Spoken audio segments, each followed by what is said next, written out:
If I told you one of South Africa's most dangerous killers was a nurse, a woman trusted to care for the sick, a wife and a mother, you probably wouldn't picture a serial poisoner. But Daisy de Melker didn't need knives, she didn't need guns. She killed quietly, slowly, and inside her own home. And for years, nobody suspected a thing. Daisy de Melker lived in a time when nurses were seen as angels. They were respected, trusted, and believed without question. She was calm, soft-spoken, and composed, the kind of woman people felt safe around. The last person anyone would ever imagine capable of murder. But before we go any further, there's something important you need to understand. Daisy de Melker was not born with that name. Her birth name was Daisy Louisa Hancorn Smith. The name de Melker came much later through marriage, and by the time she took that name, death was already following her. In 1909, Daisy married her first husband, William Alfred Cowell. Over time, William began suffering from a violent stomach pain, vomiting, and weakness, symptoms that left him dependent, bedridden, and vulnerable. And the person caring for him was Daisy. She prepared his medicines, she mixed his remedies, she stayed by his side as his health slowly deteriorated. In 1923, William Cowell died. After taking Epsom salts prepared by his wife, the death was ruled natural. No investigation and no suspicion. After all, Daisy was a nurse and she was grieving. Later on, Daisy remarried. Her second husband was Robert Sproat. Once again, illness followed marriage. Once again, the symptoms were sudden, severe, and unexplained. In 1927, Robert Sproat died. 2 husbands, 2 slow, painful deaths. Still nothing could be proven. At this stage, Daisy wasn't viewed as dangerous. She was viewed as tragic. A woman cursed by loss.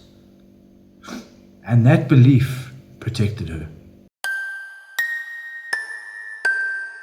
During this time, Daisy lived in an ordinary Johannesburg suburb. Places like Turfentine and Germiston. Quiet streets, modest homes, the kind of neighborhoods where people greet each other over garden fences.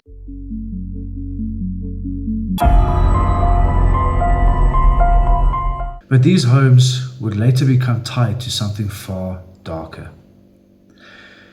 It was in Germiston that Daisy purchased arsenic from a chemist, reportedly using an alias, a poison that, at the time, was disturbingly easy to obtain, especially for someone with medical knowledge. Poison became her weapon of choice. It caused suffering that looked like illness. It allowed her to stay close, to watch, and to control the situation. And while others panicked, she remained calm, as a nurse should. In 1931, Daisy married for the 3rd time to Sidney Clarence de Melker. This is where she took the name history would remember, Daisy de Melker. By the time she became a de Melker, 2 men were already dead, yet she stepped into a new identity without question. There is a chilling irony in that name. The surname de Melker is of Dutch and Afrikaans origin, traditionally associated with provision and nourishment. But under that name, Daisy would become known, not for care, but for poison, not for healing, but for death. The crime that finally exposed her wasn't her husband, it was her own son. In 1932, Rhodes Cecil Cowell drank coffee prepared by Daisy. Shortly afterward, he became violently ill. This time, doctors looked deeper. Tests revealed arsenic. Suddenly, the past deaths made sense. Bodies were exhumed, poison was found, and Daisy de Melker was arrested. South Africa was horrified.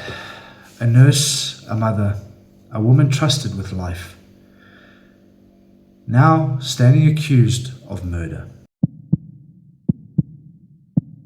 While awaiting trial, Daisy was held in the women's jail at Constitution Hill in Johannesburg.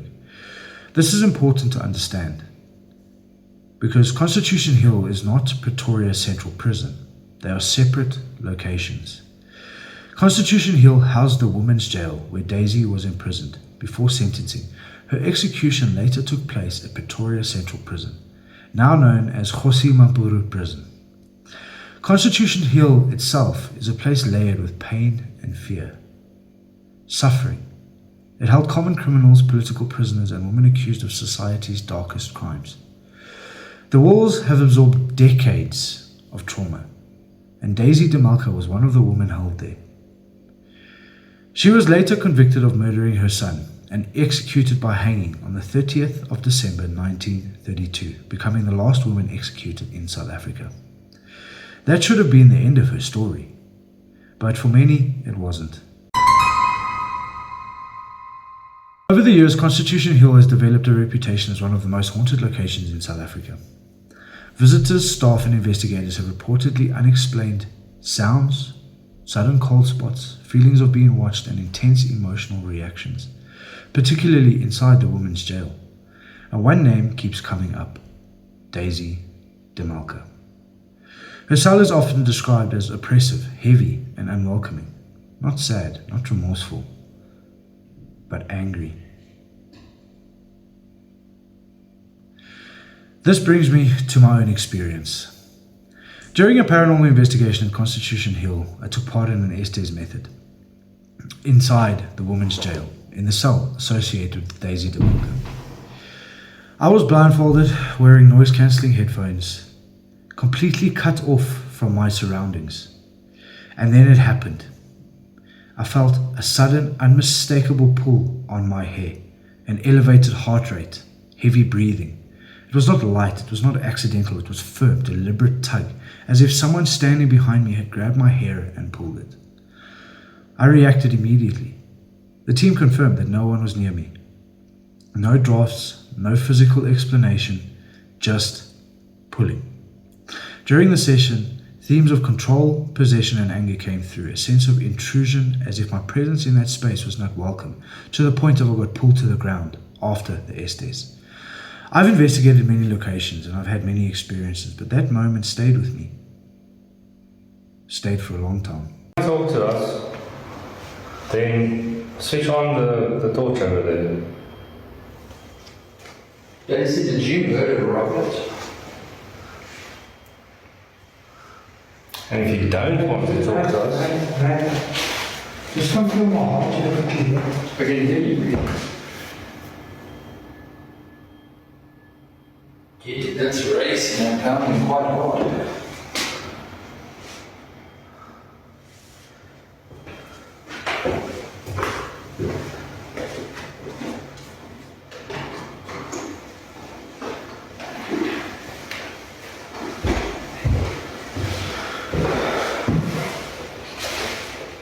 That's me. Let's go, man.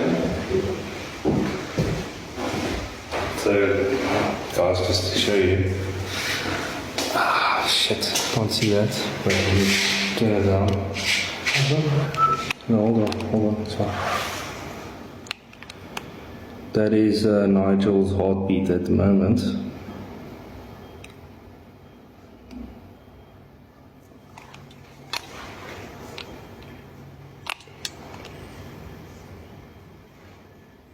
Daisy, are you still here? Yeah, Why are you messing with Nigel so much? because it's lekker. Do you like Nigel?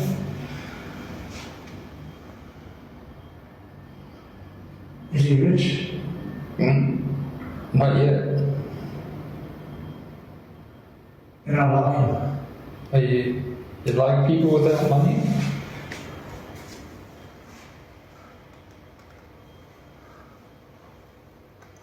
Nigel is not a communist, by the way.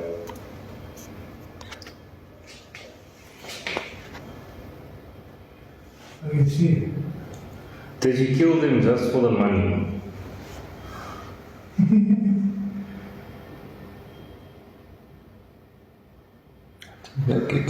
Yeah.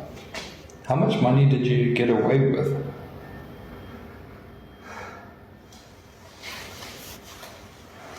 All of it.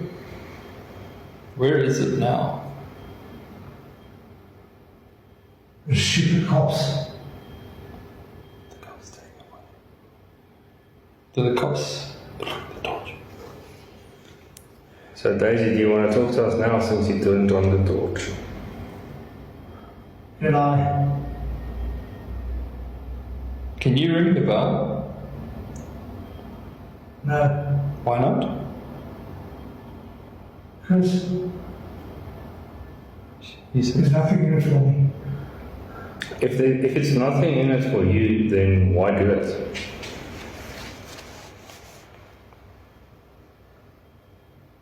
I need a mirror. What do you need the mirror for? do you want to see yourself?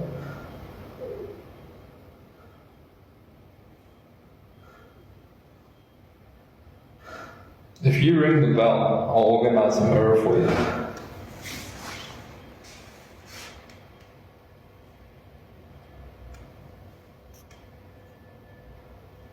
I feel like you're lying. Do you have a mirror?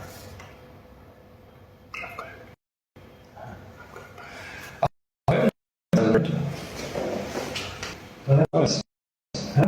I think. We've got an electronic that. You'll be able to sell.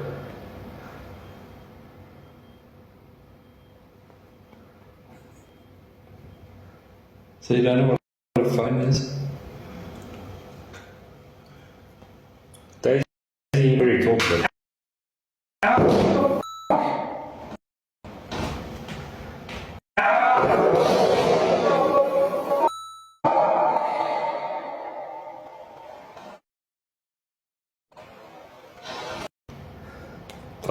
Oh, do you see his head? It's like.